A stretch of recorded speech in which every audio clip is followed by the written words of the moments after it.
चलिए और आज तमाम सवालों के जवाब देने के लिए या महिलाओं की फाइनेंशियल प्लानिंग करने के लिए मेरे साथ श्वेता राजानी जो कि हेड है म्यूचुअल फंड अनराठी वेल्थ में जुड़ गई हैं। श्वेता, बहुत बहुत धन्यवाद आपका, आप जुड़ी और हमारे इस खास शो को आपने और भी खास बनाया और दर्शकों से भी जुड़ना हम शुरू करेंगे। लेकिन उस बीच तमाम महिला दर्शकों को बता दें कि अगर आप भी सवाल हमसे पूछना चाहती हैं, क्योंकि बहुत महिलाओं के फाइनेंशियल पोर्टफोलियो होते हैं, उनको अपने सवाल हमसे पूछने होते हैं। सवाल इन्वेस्टमेंट जर्नी में आगे बढ़ने को लेकर भी हो सकता है या सफ़र की शुरुआत करने को लेकर भी हो सकता है। आपकी फाइनेंशियल जर्नी में आपको सहायता हम करेंगे, मार्ग हम दिखाएंगे, बस आपको पहुंचना हम तक है। पहुंच आप कैसे सकती हैं? सवालों के ज़रिए सवाल पहुंचा सकती हैं, व्हाट्सएप के ज़रिए। नंबर भी आपके स्क्रीन पे देखिए फ्लैश हो रहा है, 9619873567 व्हाट्सएप नंबर है ये। यूट्यूब पर अगर आप हमें देख रही हैं इस वक्त भी, तो यूट्यूब के कमेंट बॉक्स पे अपने सवाल डाल सकती हैं और आपके सवालों को एक एक करके हम शो में शामिल करेंगे। आपकी पूरी फाइनेंशियल प्लानिंग जो है हम करवा के देंगे आपको लाइव। और कोई भी सवाल आप बिना हिचकिचाहट के भेज सकती हैं। म्यूचुअल फंड से जुड़ा कोई सवाल हो या आपने किसी और तरीके का निवेश कर रखा हो, किसी भी तरह का सवाल हो, आप हमें भेज सकती हैं। चलिए, दर्शकों का जुड़ना भी शुरू हो चुका है। विनीता सिंह मेरे साथ फोन लाइन पर हैं दिल्ली से। Vinita ji, hi, good evening. Good evening ma'am. कैसे हो आप? मैं बिल्कुल ठीक हूँ। विनीता जी, बहुत बहुत धन्यवाद, आपका सवाल आपने हमें भेजा, सराहना करते हैं आपकी। आपने बहुत डिटेल में अपना पोर्टफोलियो हमें दिया है। मैम, 10 साल में 1 करोड़ का आपका एक लक्ष्य है, जो कि आपने हमें डिटेल्स के तहत दिया है। लमसम इन्वेस्टमेंट, रेगुलर इंटरवल्स भी आप कर सकेंगी जब जब आपसे संभव होगा। म्यूचुअल फंड्स की बात करें तो आईसीआईसीआई प्रू का ब्लू चिप है आपके पास, आईसीआईसीआई प्रू का ही वैल्यू डिस्कवरी है आपके पास जो आपने रखा हुआ है, पराग पारेख का फ्लेक्सी कैप भी है, मोतीलाल ओसवाल मिड कैप भी है। आप और लमसम भी करना चाहती हैं 25 लाख का म्यूचुअल फंड्स में, और आपका जो लक्ष्य जो आपको अचीव करना है वो 2035 तक है। हाँ जी।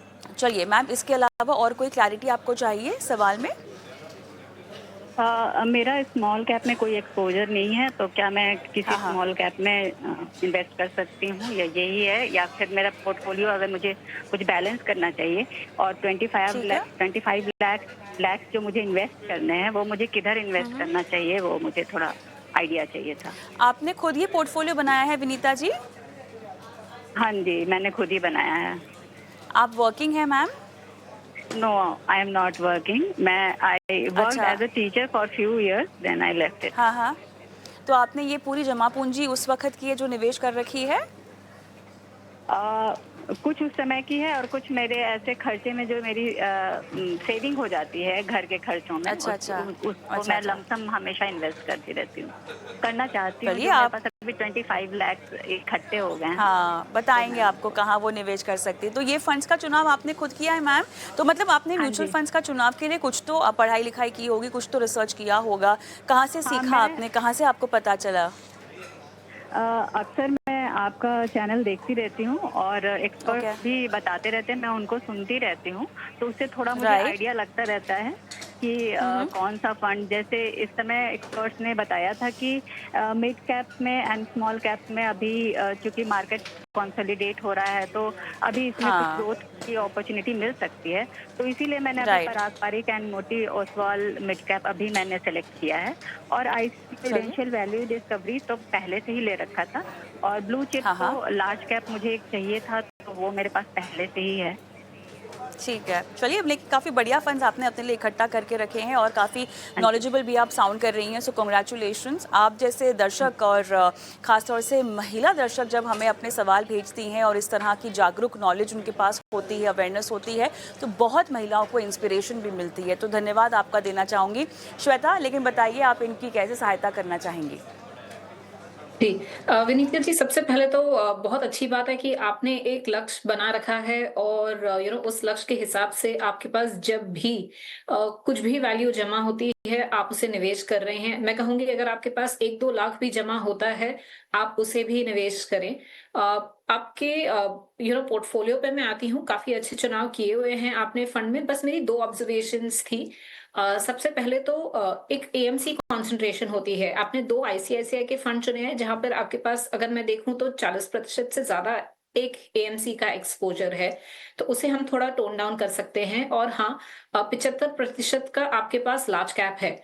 तो जैसे आपने भी आइडेंटिफाई किया कि मिड स्मॉल की एलोकेशन आपके पोर्टफोलियो में थोड़ी बढ़ सकती है और इसीलिए भी क्योंकि आपके पास 10 साल का समय है, तो मैं कहूँगी आप ये 25% से इसे 40% तक के मिड स्मॉल कैप एक्सपोज़र पे ले जा सकते हैं। तो कुछ स्कीम्स जो आप चेंज कर सकते हैं, आईसीआईसीआई प्रू वैल्यू डिस्कवरी से आप निकल जाएँ। आपने कहा ये पुरानी इन्वेस्टमेंट है तो यहाँ एग्जिट लोड तो नहीं होगा। तो यहाँ से निकल के ये आपकी जो एलोकेशन होगी प्लस 25 लाख जो आपके और हैं, इन्हें आप जो 3 फंड्स में ऐड कर सकते हैं, उसे मैं कहूँगी आप ऐड कर लें एचडीएफसी स्मॉल कैप में, कोटक मल्टी कैप और एसबीआई कॉन्ट्रा में आप अपने पोर्टफोलियो में इसे ऐड कर सकते हैं। और राइट, विनीता जी आप फोन लाइन पर मेरे साथ हैं, आपको कोई सवाल पूछना है श्वेता से?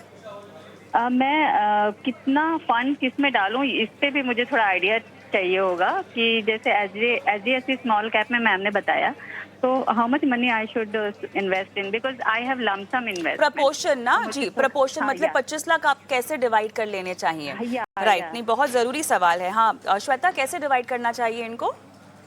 जी विनीता जी देखिए 25 लाख ये और करीबन 5 लाख जो आपको आईसीआईसीआई वैल्यू डिस्कवरी से निकलेगा, 30 लाख मैंने आपसे 3 नए फंड कहे और आपके पास ऑलरेडी 3 फंड्स हैं, तो 6 फंड्स में आप करीबन आपका जो 30 लैक्स है, जिसमें से मैं कहूंगी आप 20 लैक्स ये 3 नए फंड्स में ऐड कर लें और जो बाकी का 10 लैक्स है आप एग्जिस्टिंग आपके जो 3 फंड्स हैं उसे इक्वल प्रपोर्शन में ऐड कर लें। तो 20 लाख 3 नए फंड्स में और 10 लाख पुराने 3 फंड्स में इक्वल एलोकेशन में इसे स्प्लिट करें। Vinita ji all the best. आपसे बस यही गुजारिश करेंगे कि अपने इन्वेस्टमेंट की जर्नी में आप रुकिएगा नहीं, आगे बढ़िएगा। और एक और गुजारिश है, दरख्वास्त है मेरी, आपके साथ साथ आपके घर की जितनी भी महिलाएं हैं उनको आप शिक्षित करें। इस तरह की वित्तीय साक्षरता का बेड़ा आप उठाएं अपने घर में और इसको आगे बढ़ाएं जैसे कि आप खुद आगे बढ़ी हैं। बहुत बहुत धन्यवाद विनीता जी, आपने अपना सवाल हमें दिया और हमें सेवा का मौका दिया। अगला सवाल प्रतिभा जी का लेंगे। यूट्यूब से इन्होंने सवाल भेजा है। श्वेता, बस एक ही लाइन में सवाल पूछा है इन्होंने, मल्टी एसेट आईसीआईसीआई का सही है या एसबीआई का मल्टी एसेट सही है?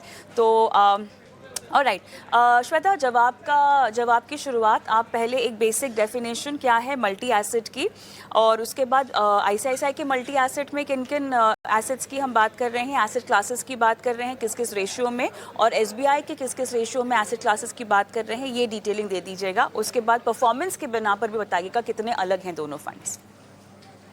जी बिल्कुल।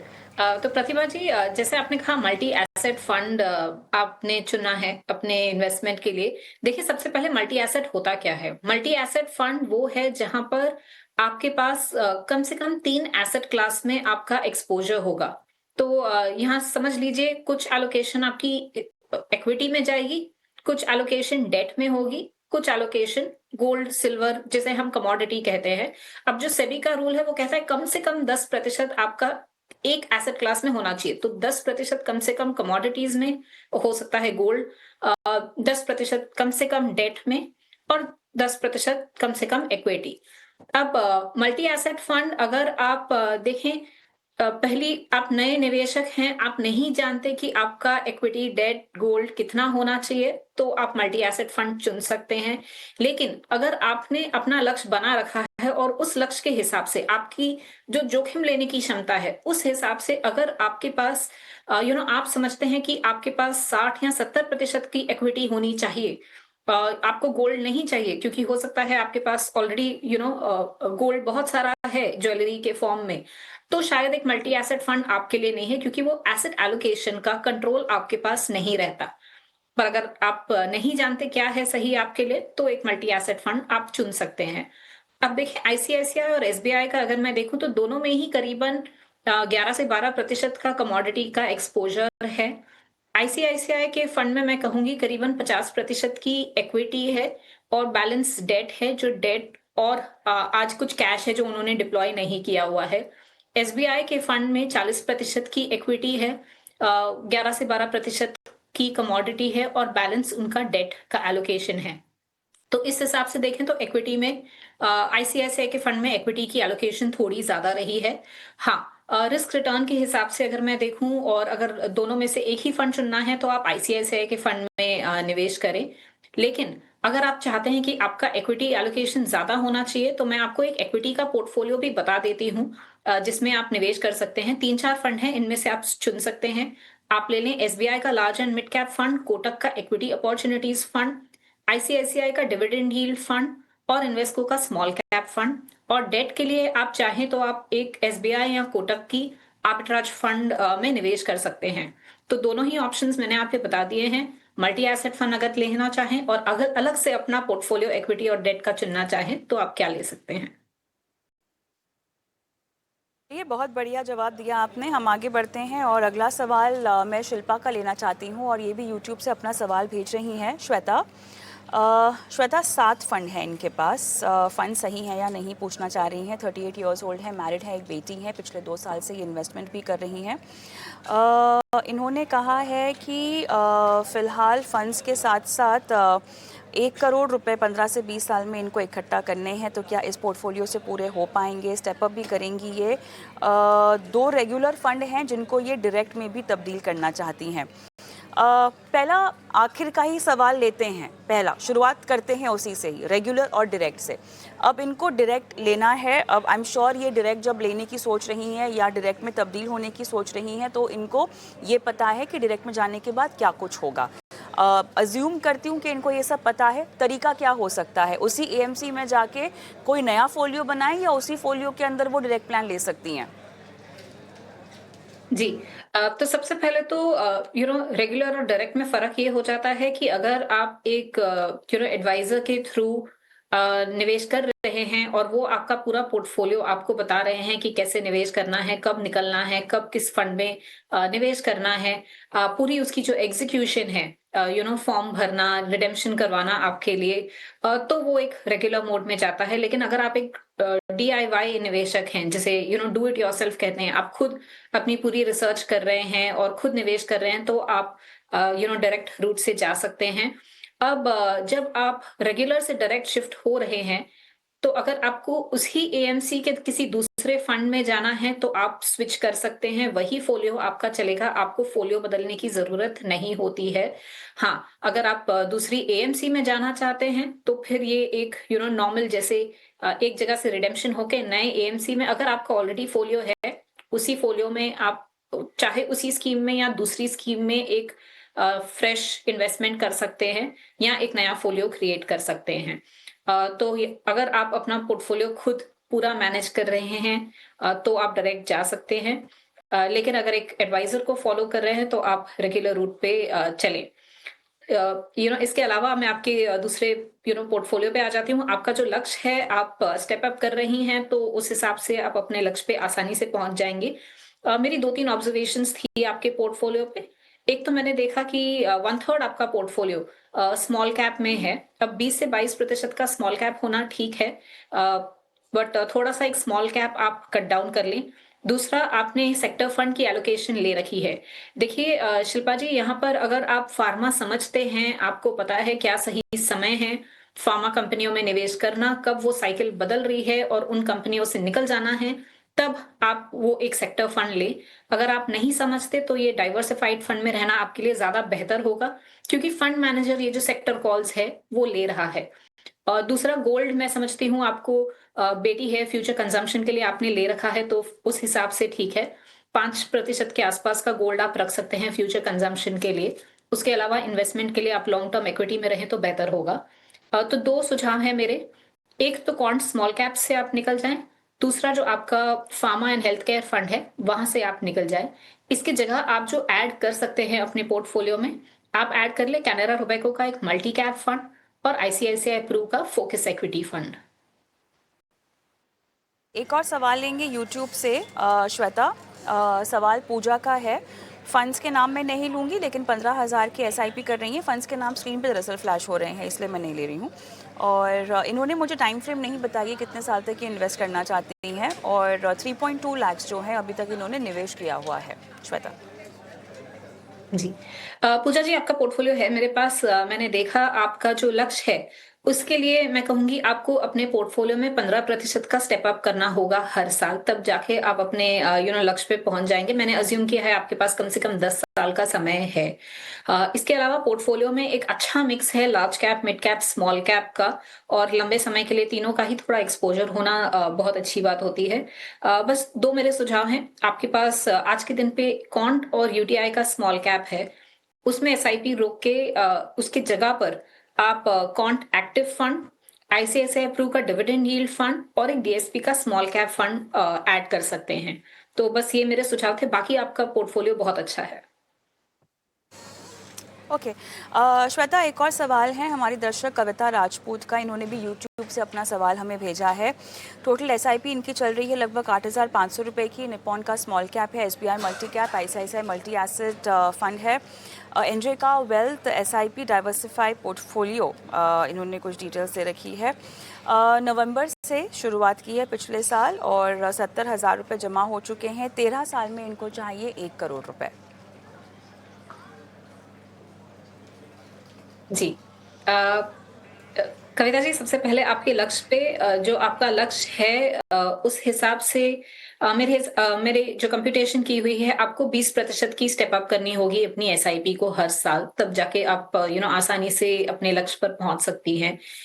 दूसरा, आपके पास मल्टी एसेट फंड है, लेकिन आपके पास इक्विटी फंड्स भी हैं अलग से, तो मैं समझ रही हूँ आपके पास कहीं ना कहीं डेट, एफडी, पीएफ, पीपीएफ, किसी ना किसी फॉर्म में अलग से डेट होगा। तो अगर आप डेट अलग से मैनेज कर रहे हैं तो आपको मल्टी एसेट फंड नहीं चाहिए, फिर आप प्योर इक्विटी फंड रखें। अगर डेट कहीं नहीं है और आप नहीं जानते कि कितना डेट होना चाहिए पोर्टफोलियो में, तो आप फंड मैनेजर पे रिलाई कर रहे हैं, तो मल्टी एसेट ठीक है। तो इस हिसाब से मैं कहूंगी आईसीआईसीआई प्रू मल्टी एसेट, और आपके पास जो निपॉन का स्मॉल कैप फंड है उसमें आप एसआईपी रोकें, और अगर कुछ लमसम अमाउंट जमा हुआ है, एग्जिट लोड खत्म हो चुका है, तो वहां से निकल जाएं।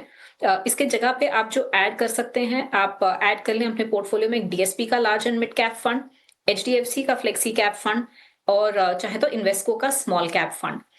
एनजे की जो आपकी एसआईपी चल रही है, वहां पे ऑलरेडी वो एक पोर्टफोलियो है जहां 6 फंड्स उसमें रहते हैं, तो वो एक वेल डाइवर्सिफाइड पोर्टफोलियो आपका चल ही रहा है, जो मैनेज एक तरह से एक professionally managed fund of basket चल रहा है। उसे आप कंटिन्यू कर सकते हैं।